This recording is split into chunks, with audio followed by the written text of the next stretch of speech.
thrown. We got numerous looks at that one. You're right. Parks was giving himself up, going to a knee. Down to Fitzy. I'm in the back of the end zone, guys, and he gave himself up clearly. Took a knee, not wanting to risk a turnover. The official was 5 yards from him. How do you miss that? We see that flag fly all the time on plays that are so much closer and so much more difficult. It was a surprise. 2nd down and 9. Utah at the 23-yard line. Snap. Play fake, rolling into pressure. Martin trying to get the quarterback enough that he forced the throw incomplete. Trying to find Brant Keithy out in the flat. Nick Martin that time running hard at Isaac Wilson. Utah runs it on 1st down, and then they play action that same boot to try to get Isaac Wilson out of the pocket. And Nick Martin, the linebacker to that side, scraped off the edge and fired immediately and was right in the mustache. And I actually don't think Wilson has a mustache. I don't think he can grow one. No, I don't think so. But very fortunate as Wilson throws that football that wasn't picked off. And that went into harm's way. Stop the clock on the incomplete. So 5:23 to go. It's 3rd and 9. We do have a ball game here. Snap, give to Menard up the middle. Steph Arms gets to the 30, got the first as he twists and turns and gets to the line to gain the 32. A huge 3rd down conversion, picking up all 9 yards to move the chains. And that's been kind of a constant today as Utah wants to run the football. They call it a slice zone where the tight end comes across from right to left, seals the end man on the line of scrimmage. The zone is to the right, but it's the cutback that Bernard has gotten to many times that has really hurt Oklahoma State defensively.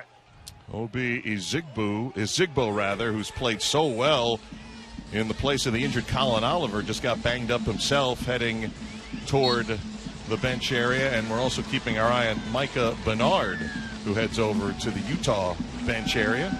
But Kesty, 3rd and 9? Yeah. And you run the football for a 1st down. Yeah, that's a heartbreaker. Yeah, and not a lot of teams can do that effectively. And it kind of says two things. A, Utah's in a position offensively to do that, but also Mike Gundy's run defense has some work to put in.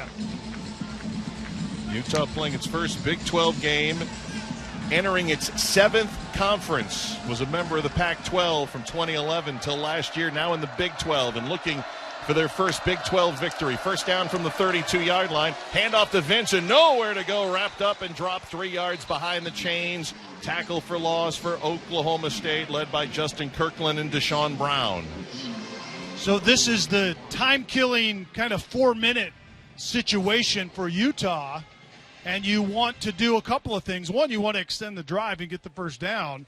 But you also want the opposition to burn their timeouts. And I believe that was the 2nd timeout, correct? They still showed 2 for Oklahoma State. It might be an injury timeout here because Charlie Vincent is down. Okay. That might save them a timeout, because Oklahoma State. Oklahoma State was fixing to call the timeout. Yeah. I can see it down here. They haven't put it up on the scoreboard yet, but Charlie Vincent, the 4th running back who's seen some action here this afternoon, the Salt Lake City native, right now still down on the turf and being attended to.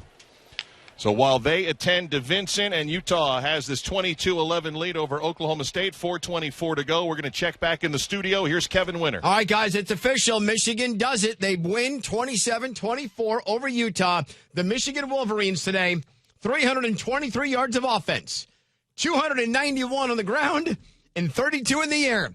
Michigan gets the win over USC. USC suffers its first loss of the season. Michigan wins 27-24. By the way, in Columbia, they were only going to the 4th quarter, not overtime. My bad.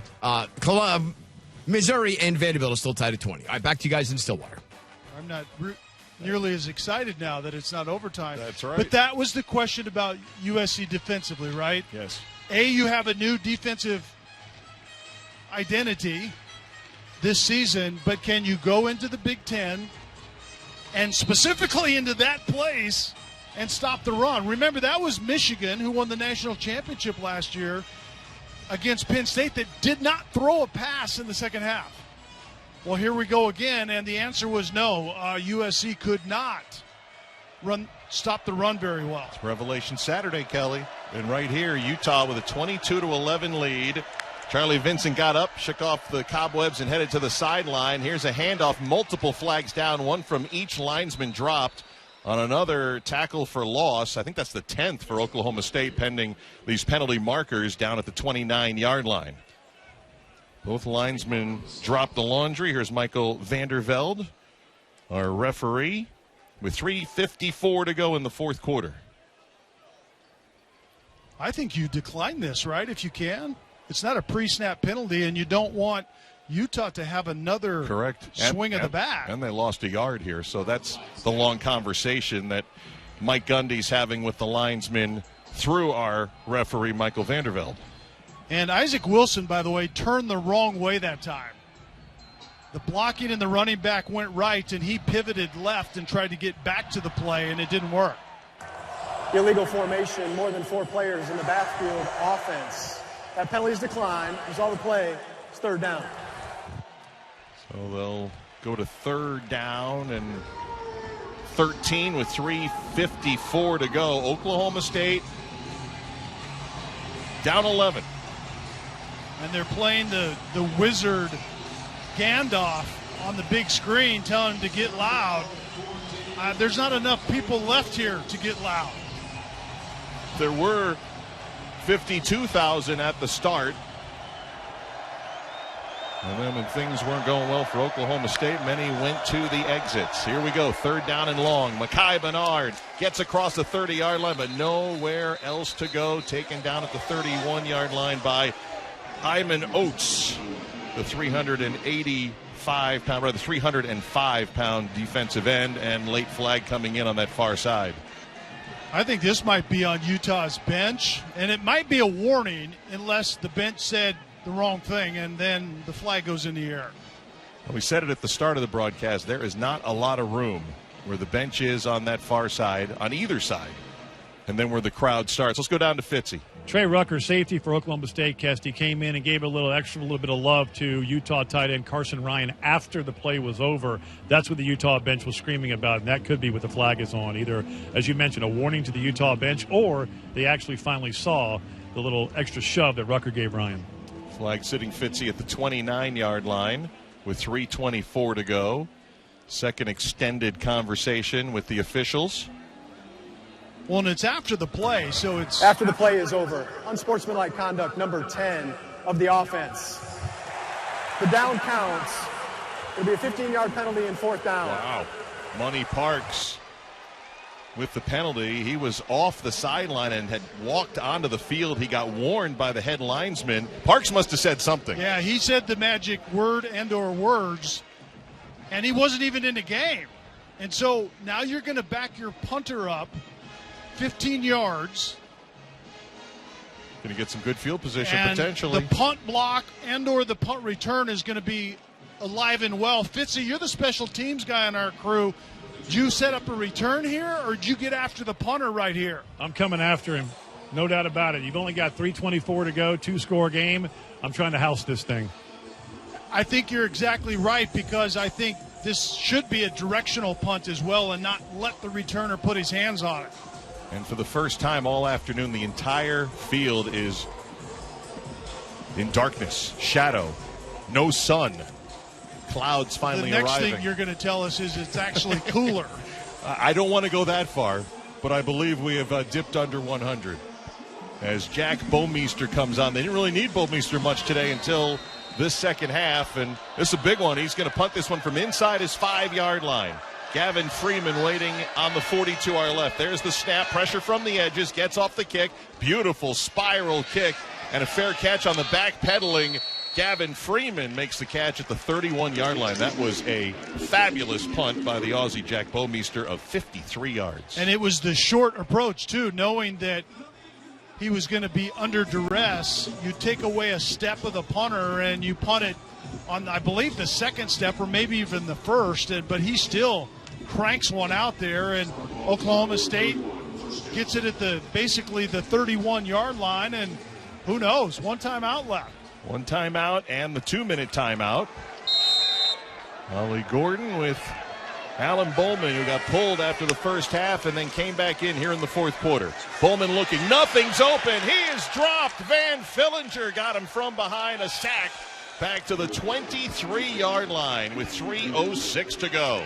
Don't have time. Not against Utah. They're coming around the edges, They're coming in from behind, and Bowman just has to get rid of it. That was the first sack allowed this year by Oklahoma State. Here's a catch and hit immediately Presley, and that might be a targeting call. Teo Johnson got Presley right as he made the catch. We could hear the smack from up here, and 1, 2, 3, maybe 4 penalty markers coming flying out, and Presley is down. He's standing but bent over. He's got 2 teammates near him. You heard the smack. Was it helmet to helmet? We'll see on replay at some point. But it was bang, foul, bang. Targeting number 15, defense. Previous play is under further review. Remember, Kesty, it's on a defenseless player, which a player receiving the football is defenseless. And so it's forcible contact and an indicator. Does he launch? And Johnson does. And then it's forcible contact above the shoulders and the head and neck. It doesn't have to be helmet to helmet. It can be anything above the shoulders and the head and neck. But in this case, it was helmet to helmet. So Teo Johnson's going to be gone, and he's going to be gone for the first half next week against Arizona in Salt Lake City. That's a big hit for Utah, no pun intended. Teo Johnson, one of the important members of that secondary for Utah, as Presley made the catch, and bang, bang. When you slow it down on replay, it was a hard helmet-to-helmet hit, and hopefully Brennan Presley is all right. I didn't see him go completely down, but certainly was bent over. He wasn't right when he got up, that's for sure. And some people get it wrong in terms of the helmet-to-helmet. Remember, it doesn't have to be that anymore for people listening. It's forcible contact above the shoulders and the head and neck. So even if Johnson hit him with his shoulder pad above the shoulders and the head and neck, it would still be the same result. It would still be violent, but certainly the goal is to try to take the head out of the game on both sides of the ball. Brennan Presley, also diminutive member of this wide receiver room, 5'8", from Bixby High School, about an hour away in Tulsa, Oklahoma, was the Oklahoma Gatorade Player of the Year, won a couple of state championships here in Oklahoma, and a really good receiver for Mike Gundy.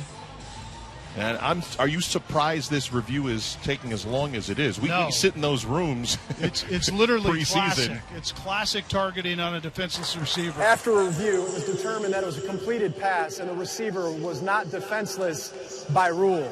Therefore, the contact to the helmet was to the side and was not the crown. It is not a foul for targeting. The ball is placed at the 32-yard line. It's third down. That is a bad review in this game.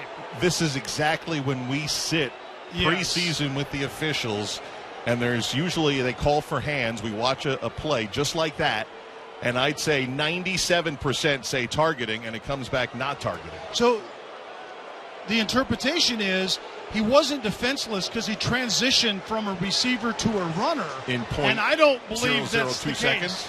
Presley was not able to protect himself. Therefore, you haven't become a runner yet. I think that was a bad overturn of that penalty. From the 3, they screen out to Gordon on the right sideline, 35, and he's knocked out of bounds across the 40-yard line by Tafuna. With 2:41 to go, and Oklahoma State has a first down at the 42-yard line, a gain of 10. 22-11, Utah leading Oklahoma State, 2:40 to go. Clock does not stop for first downs till we're under 2 minutes. The 2-minute timeout coming shortly. Snap from the 42. Bowman launches downfield, tipped and caught. Oklahoma State has it at the 35-yard line of Utah. Gavin